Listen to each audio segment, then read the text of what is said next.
Bienvenidos a Estudiemos, asesorías para el examen de admisión a la universidad. Para complementar estas asesorías, te recordamos que debes de contar con Tu manual de preparación impreso, lápiz, borrador y un diccionario. Además, debes de realizar los ejercicios que vienen en tu manual y los ejercicios de apoyo, ya que la práctica constante reforzará tus conocimientos. Cualquier duda la podrás mandar al mail dudas@juventudregia.com y estas serán contestadas a la brevedad. Mucho éxito. Hola muchachos, de nuevo soy el maestro de español, Javier Sea, y vamos a ver el tema de corrientes literarias. Vamos a comenzar con la literatura medieval.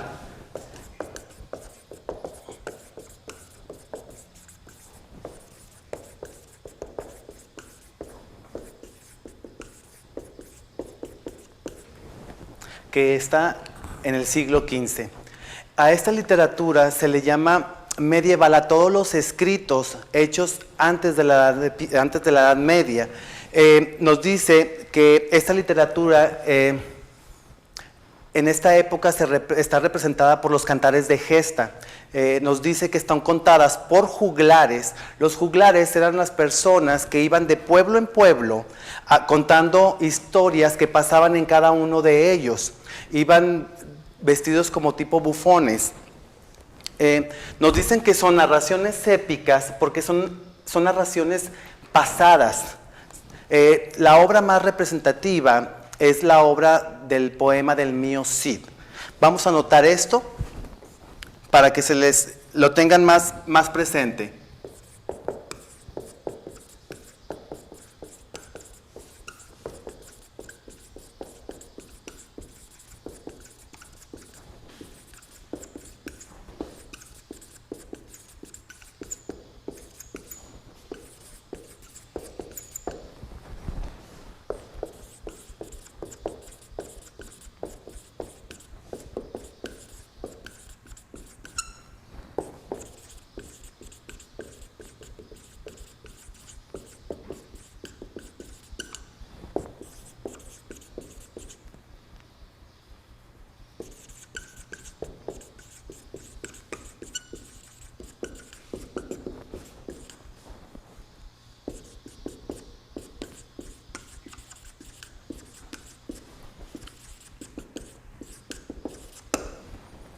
Estas son las características de la literatura medieval, son las características principales. Después vamos con la literatura española del Renacimiento.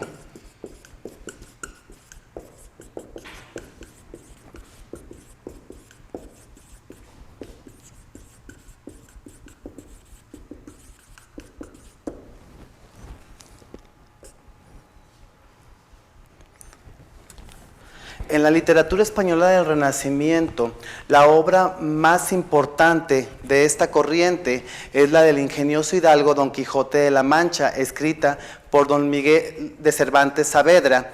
Esta obra resalta los valores como la amistad, la libertad y la justicia.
La aventura más importante de Don Quijote es cuando peleó contra los molinos de viento, él pensaba que eran gigantes, porque quería salvar a su bella Dulcinea.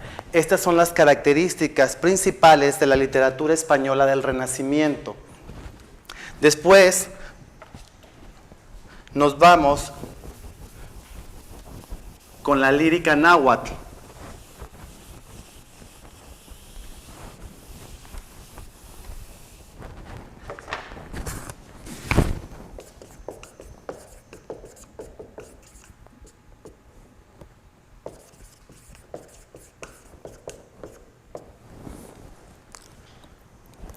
La lírica náhuatl aborda temas sobre la vida, la muerte y la belleza de la naturaleza. Normalmente, el autor más importante de esta corriente es Nezahualcóyotl, conocido como el rey poeta. ¿Por qué como el rey poeta? Él era hijo de unos reyes en su época de la tribu, y cuando muere el padre de Nezahualcóyotl, lo designan a él, él recibe la corona, pero él se la pasaba más escribiendo poemas acerca de la naturaleza. Normalmente él escribía, casi todo era metafórico, utilizaba mucho la metáfora para poder plasmar sus poemas. Vamos a poner las características importantes.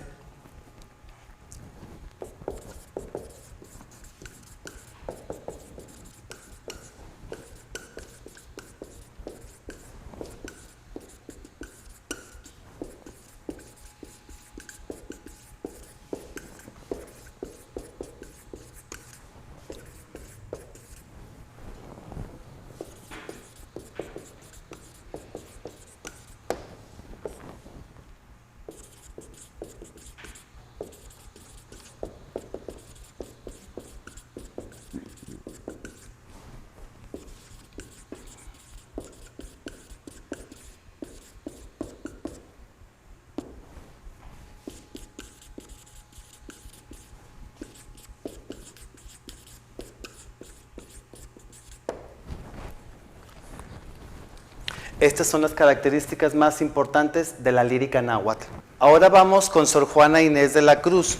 Su verdadero nombre era Juana Inés de Asbaje y Ramírez de Santillana. Ella nació en Tlalnepantla y sus obras comprenden sonetos amorosos, obras dramáticas y villancicos. A ella se le reconoce como una mujer muy inteligente, ya que a los 3 años aprendió a leer y a escribir gracias a una maestra que le pusieron a su hermana. Ella tomaba las clases a escondidas. Vamos a notar esto de Sor Juana Inés de la Cruz.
La siguiente corriente literaria, vamos a hablar acerca del romanticismo.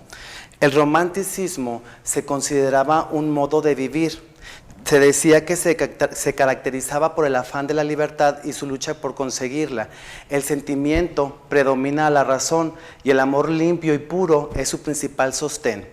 Normalmente los románticos amaban la naturaleza, pero estaban en contra de la burguesía. Esa era una de las principales razones porque los románticos morían jóvenes, se deprimían mucho, entonces terminaban suicidándose. Este fue el caso de Manuel Acuña, que antes de escribir, escribió primero el poema Nocturno a Rosario. Manuel Acuña era un estudiante de medicina.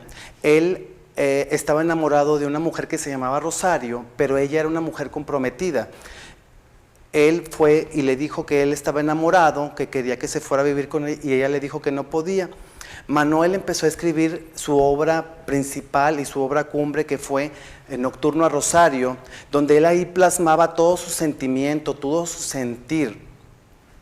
Él decía que la amaba por sobre todas las cosas, más que el poder divino.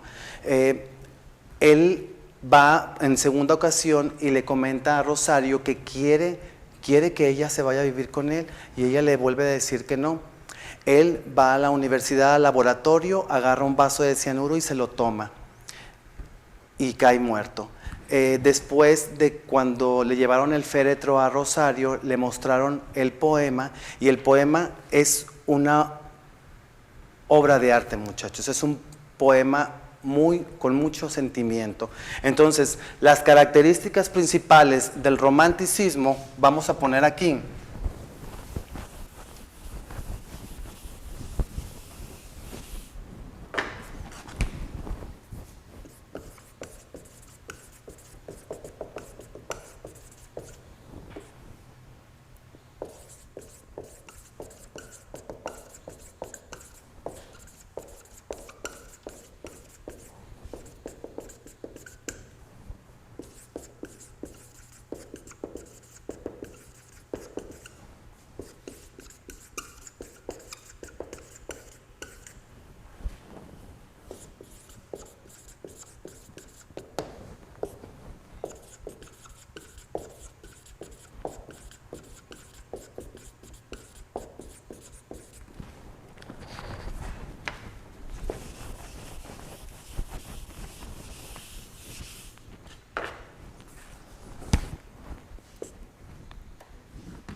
Estas son las características principales del romanticismo.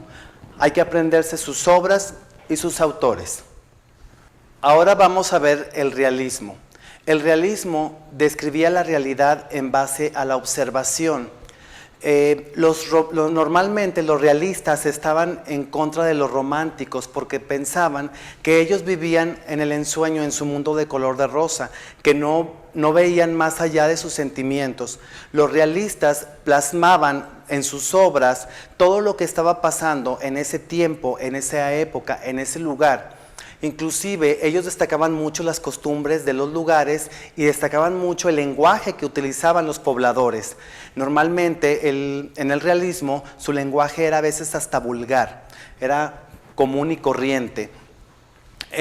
Tenemos, por ejemplo, una de las obras, Los bandidos del río Frío, de Manuel Paino. Esta obra nos comenta acerca de cómo de las costumbres de los pueblos, como en un pueblito había una mujer que estaba embarazada, tenía 12 meses o 14 meses de embarazo y no había podido aliviarse. Las mismas vecinas le decían, lo que tú necesitas es ir con una bruja para que ella te ayude. Cuando le mandan a hablar a una señora, la señora le dice que está bien, que la va a ayudar a que tenga su criatura, pero que tiene que darle un niño a cambio para poder sacrificarlo y poder tener ella a su bebé. Normalmente los realistas plasmaban siempre cómo eran la gente en los pueblos. Vamos a anotar esto para tenerlo como características del realismo y sus obras. Recuerden que tienen que aprenderse las obras y los autores porque van a venir en el examen.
Estas son las características del realismo, sus autores y sus obras.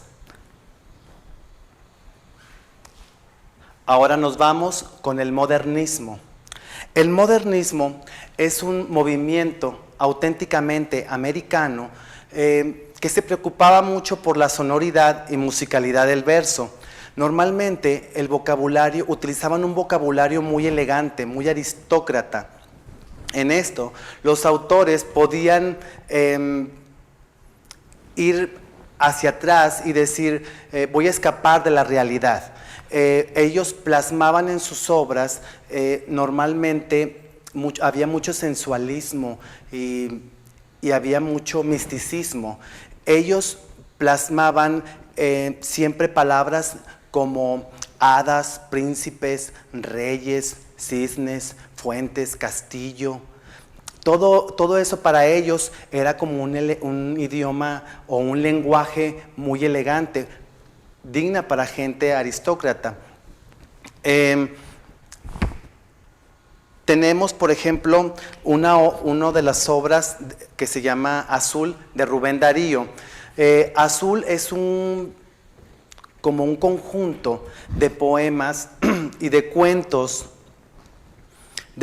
cortos, donde uno de los cuentos se llama El Rey Avaro, donde cuentan que un día llegó un poeta al reino y les pide algo de comida, pero no se lo pueden dar porque el rey es muy estricto para todas esas cosas y no quiere. Entonces lo llevan con el rey y el rey le dice que está bien, pero que le diga unos poemas. El poeta le dice unos poemas y le da un plato de comida. Cuando los súbditos del rey le dicen que qué van a hacer con él, le dicen que lo lleven allá afuera, que lo pongan allá en una fuente, y cada vez que el rey esté aburrido o tenga ganas de escuchar poemas, lo traigan. Un día, en una noche, hubo una fiesta en el reino y duró varios días. A partir de la fecha en que fue la fiesta que comenzó, empezó a helar y a hacer muchísimo frío. Se olvidaron del poeta, entonces el poeta se congeló. Pasaron los días, el rey se da cuenta de que está aburrido y quiere que le digan poemas, y cuando van a buscarlo, él ya está muerto. Estos tipos de cuentos así de cortos son los que utilizaban normalmente en el modernismo. Vamos a notar las características principales del modernismo con sus obras y sus autores.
Este es el concepto del modernismo y aquí tenemos sus obras y sus autores. Vamos con la novela contemporánea en México. La Revolución Mexicana nos proporcionó gran material acerca de la problemática social que había en ese tiempo, de la pobreza y además de la explotación que padecía el campesino. Normalmente estas obras siempre eran dirigidas o su contenido era acerca de la Revolución Mexicana y siempre ponían, en las novelas, ponían como una pareja que fuera la pareja principal de una historia de amor para poder atraer así al público. Normalmente ellos escribían mucho acerca de las costumbres de los indígenas o de la gente o de sus pobladores. Una de las obras más características de Juan Rubén Romero fue La vida inútil de Pito Pérez. Este muchacho había sufrido mucho, era muy pobre y un día decidió irse de su pueblo para sobresalir. Un día regresa a su pueblo, toca las campanas de la iglesia, la gente va y por escandaloso se lo llevó la policía. Estando ahí cerca un escritor, el escritor decía que quién era él. Le dijeron que tenía que irlo a buscar a la cárcel. El escritor va y empieza a escribir la vida de Pito Pérez. Y el muchacho le platica, le dice al escritor que él había sufrido mucho, que había quedado huérfano y que había ido a vivirse con unos tíos. Los tíos lo trataban muy mal, no le daban educación, no le daban de comer. Entonces, todo eso a él no le parecía. Por eso, él quería sobresalir. Su vida fue todo un desastre. Él cada vez que iba a algún pueblo tenía problemas con el dueño donde le daban trabajo. Entonces todo eso se plasmaba normalmente en las novelas contemporáneas en México. Vamos a notar este concepto con sus obras y sus autores.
Estas son las características de la novela contemporánea en México, sus autores y sus obras.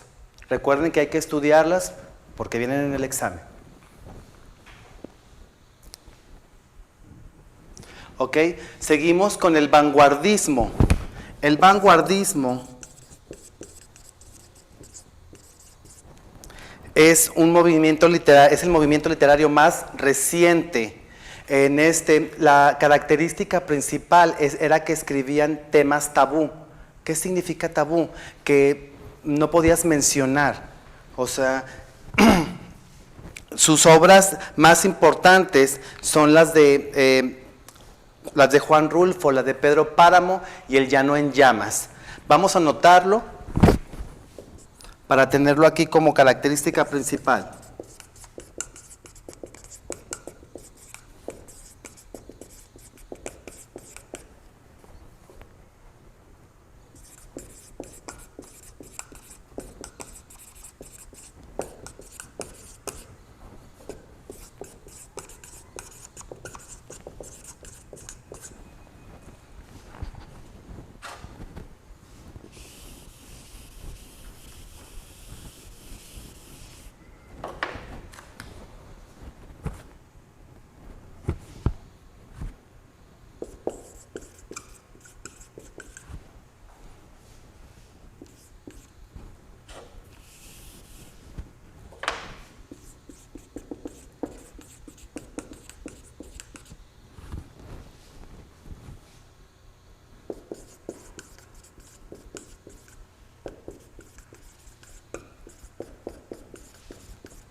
Esta es la característica principal del vanguardismo y estas son sus obras y sus autores.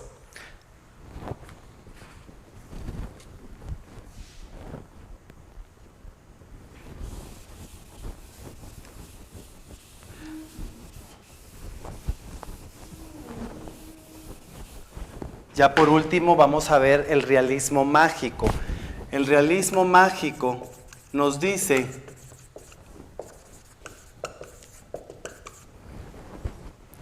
que consiste en combinar en el relato elementos fantásticos, o sea, mágicos. La obra más representativa del realismo mágico es la de los 100 años de soledad, que escribió Gabriel García Márquez. Esta obra habla acerca de una pareja que son primos hermanos y ellos quieren casarse, pero en el pueblo donde viven, ellos les dicen que si se llegan a casar, pueden caerles la maldición y llegar a tener un hijo con cola de cerdo. Ellos se arriesgan, pero no consumen su matrimonio. Un día el señor Antonio Buendía le dice a su amigo que si van a jugar a los gallos, a una pelea de gallos, ellos llevan sus gallos y el del señor Antonio Buendía le gana al del amigo. El amigo se enoja y le dice, bueno, al menos tu gallo sí salió muy bueno, no que tú ni siquiera has podido tocar a tu esposa. Eso le molesta al señor Antonio Buendía y le entierra una lanza. El señor se va a su casa, le comenta a su esposa y en los días siguientes él tiene visiones donde ve al amigo diciéndole todo ensangrentado, le dice que por qué lo mató si eran muy amigos. Él decide irse con su esposa a otro lugar y cuando van en el camino se quedan dormidos y tienen un sueño donde les dicen que ahí deben de establecerse. Al pueblo le llaman Macondo. Ellos llegan a consumar su matrimonio, llegan a tener sus hijos y salen normales, pero va pasando el tiempo y en cada generación que va pasando les suceden muchas tragedias y muchas cosas fuera de lo normal. En el realismo mágico nos dice que consiste en combinar elementos fantásticos, porque hay muchos personajes en esta obra donde vuelven a salir en otras generaciones. Entonces, ya con esto, muchachos, nosotros terminamos este curso de español y esta es la última cápsula. Espero que les haya servido y déjenme anotar el concepto de realismo mágico. Les pongo quién es su autor, cuál es la obra principal y ánimo, hay que estudiar. Gracias.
Con esto terminamos.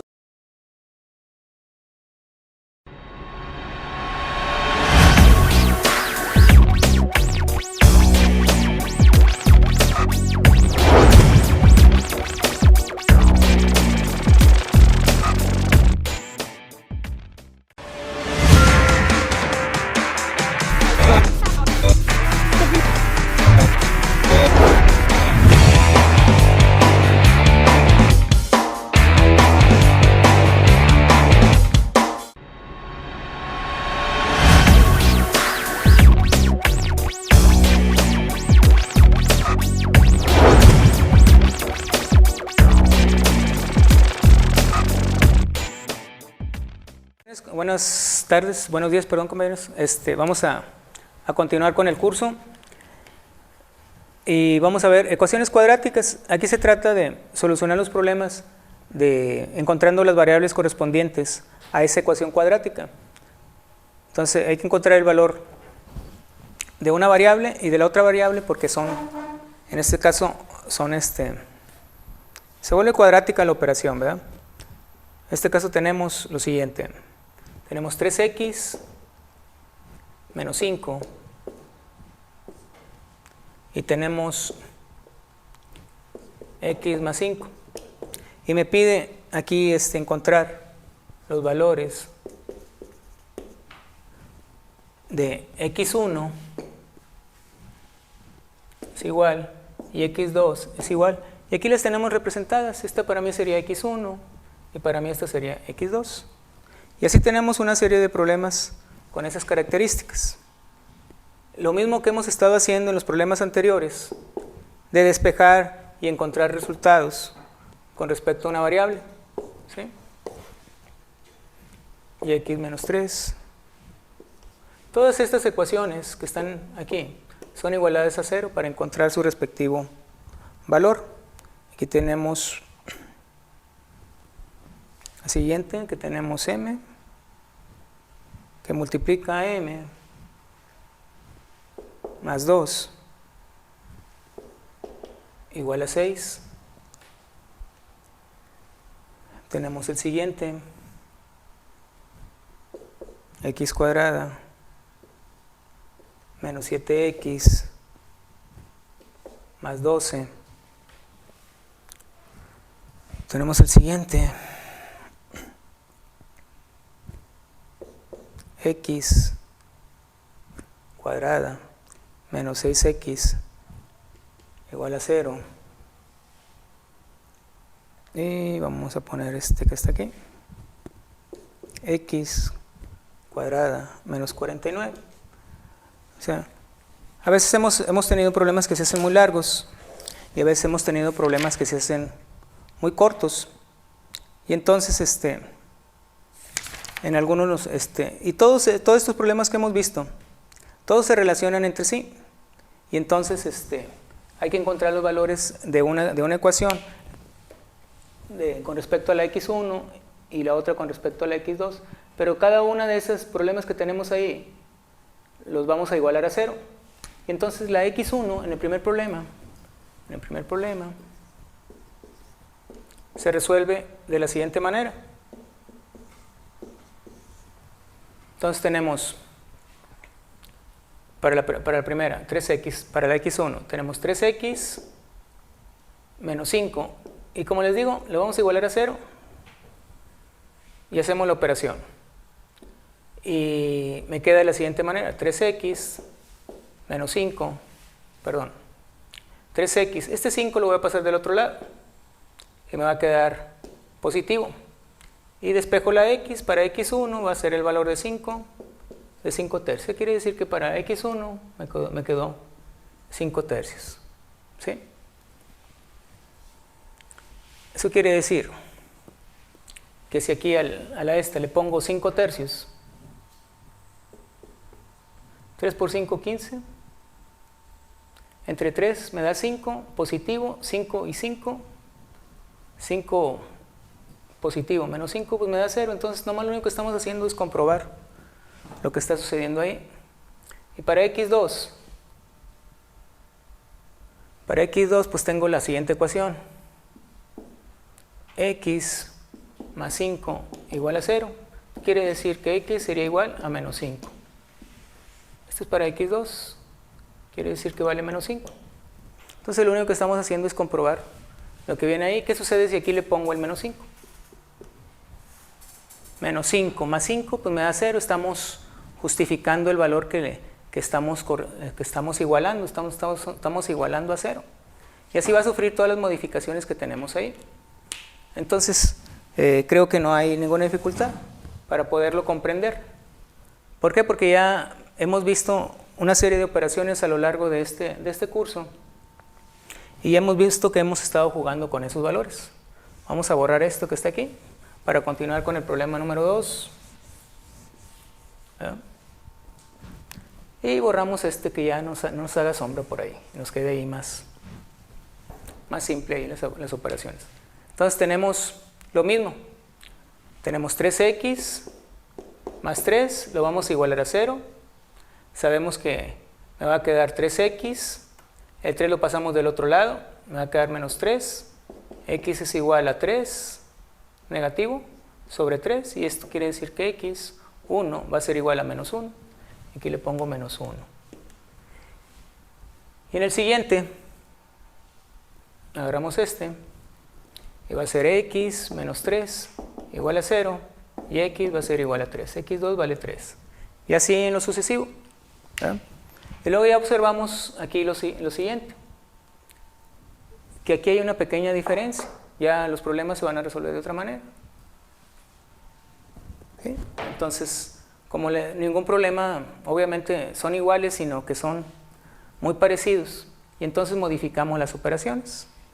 Vamos a hacer el problema número 3 que viene ahí.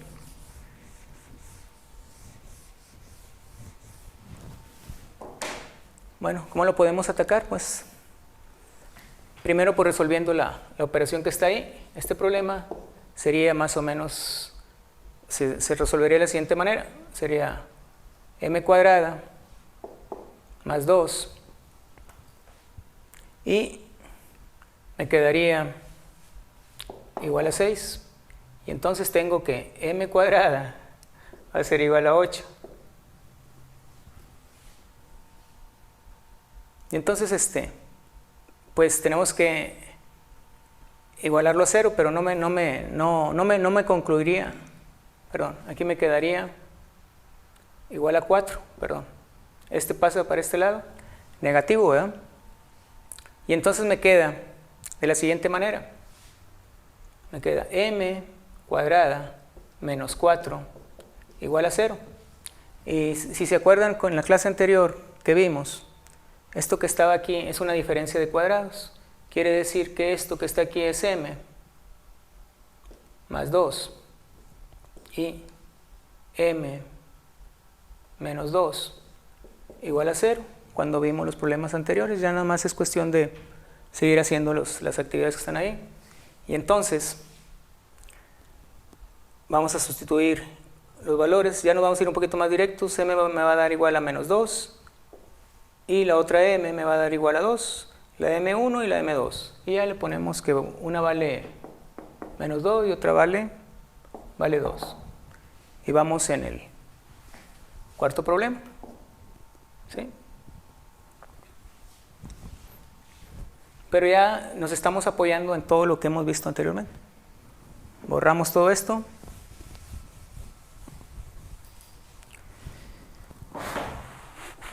Y continuamos con el problema número 4. Entonces aquí pues tenemos que aplicar las diferentes técnicas que se han visto a lo largo de este curso.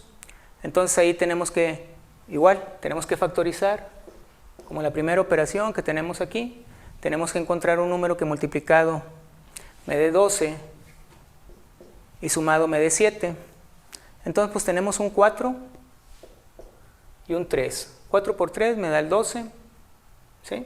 Y que sumados me dé 7, entonces pues nomás acomodamos sus respectivos signos y todo eso lo vamos a igualar a 0, ¿sí? Cada una de esas operaciones y ya encontramos su valor. Entonces ya si nos vamos directos, x sería igual a 4 y x sería igual a 3, ¿sí? Ya para la ecuación del número 4. Entonces el problema 4, que está aquí señalado, que lo estamos haciendo. Entonces, para encontrar los valores de sus respectivas raíces, la x1 vale 4 y la x2 vale 3. De esa manera estamos encontrando la ecuación del valor número 4. Y enseguida, ya borramos esto y vamos a hacer el problema número 5.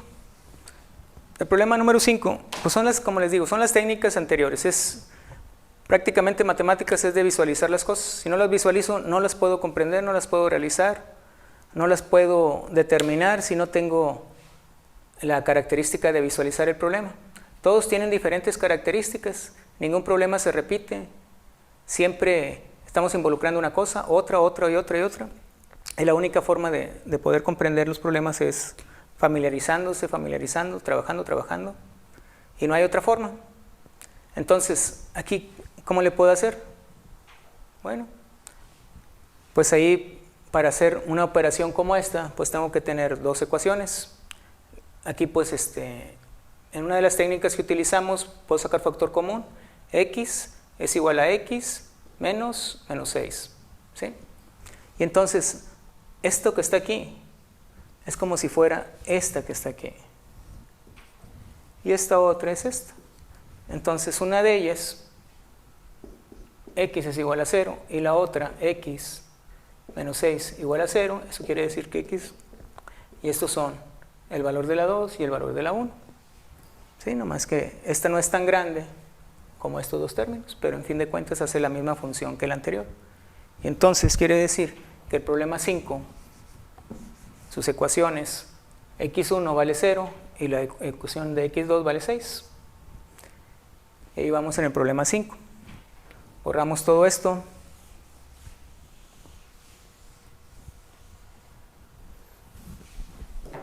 Y continuamos con el problema número 6. Problema número 6. ¿Cómo cuál se parece? Se parece como a lo que hemos visto anteriormente. Entonces tengo aquí que tengo una diferencia de cuadrados. Entonces una de las ecuaciones es x por 7 y la otra es x más 7. Todas estas dos expresiones las vamos a igualar a 0. Y entonces x va a ser positiva y otra ecuación va a ser negativa. Y cambiamos los valores, ¿verdad? Y tenemos el resultado número 6. Para x1 vale 7 y para x2 vale contrario, menos 7.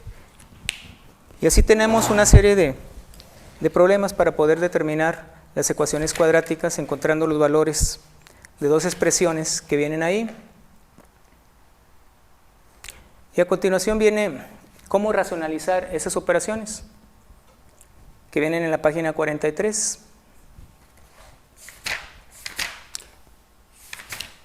Y vamos a hacer lo siguiente. Vamos a borrar lo que se encuentra ahí y vamos a observar lo siguiente.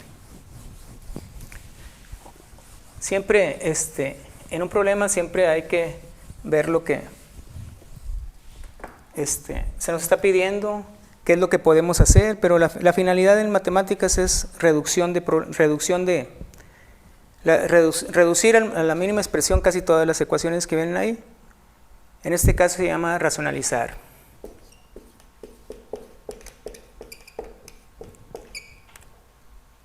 Racionalizar. Entonces tenemos el primer problema, viene lo siguiente. Viene 2x menos 6 y x cuadrada menos 9. En el siguiente viene x cuadrada menos 81 sobre x cuadrada menos 9x y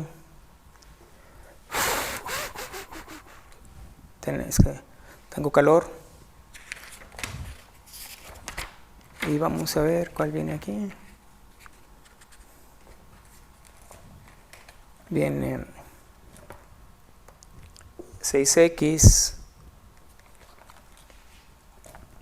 menos 24 y 3x menos 16. Bueno, ahí tenemos tres problemas para racionalizar. Lo que sucede es que vamos, como todo, es simplificar todo lo que se encuentra y aprovechar lo que tenemos y lo que observamos ahí. A veces pues no me está diciendo nada, pero hay que simplificar, disminuir. Y entonces vamos a ver qué hacemos en la operación de arriba. ¿Qué factor tiene aquí? En las anteriores sesiones vimos que el 2 es múltiplo de 6, entonces hay ahí un término común, que en este caso es el 2, que multiplica a x menos 3. ¿Sí?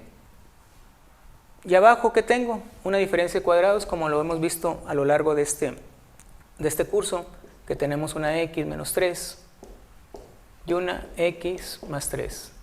¿Sí? Y tenemos una diferencia de cuadrados en la parte de abajo. ¿Y cómo va a quedar la operación? Este que está aquí arriba se elimina con este de aquí abajo y la operación se redujo a 2, que multiplica a x más 3. Lo puedo poner entre paréntesis o separado, ya el resultado a fin de cuentas pues no afecta nada. Y el siguiente, exactamente lo mismo, ¿verdad? ¿Sí?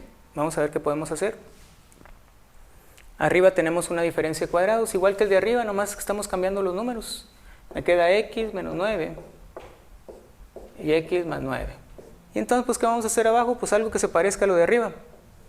Tenemos factor común, x que multiplica a x menos 9. Y entonces eliminamos esto y me queda x más 9 sobre x. Y el último que se encuentra aquí sería como no observo nada, bueno, pues vemos qué es lo que se le puede hacer. El 6 es múltiplo de 24, entonces saco el 6 que multiplica x menos 4. ¿Sí? Y abajo, pues, ¿qué puedo hacer abajo? No queda nada que se pueda simplificar. Vamos a ver si ese problema está bien copiado o así viene, ¿verdad? Verificamos 6x es 6x menos 24 y aquí hay un errorcillo, vamos a corregirlo. O sea, aquí es es el problema 1 de la página 44, viene x cuadrada. Y entonces, ¿qué hacemos ahí? Pues lo mismo, arriba tenemos una diferencia de cuadrados también. La parte de abajo sería x menos 4 y x más 4. Por ejemplo, cuando tengamos un examen, bueno, pues podemos resolverlo.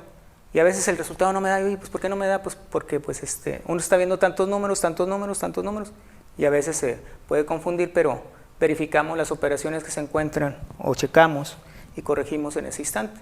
¿Por qué? Porque pues te da esa facilidad, no te puedes ir con la primera observación que tienes. A veces tienes que verificar, los números son muy,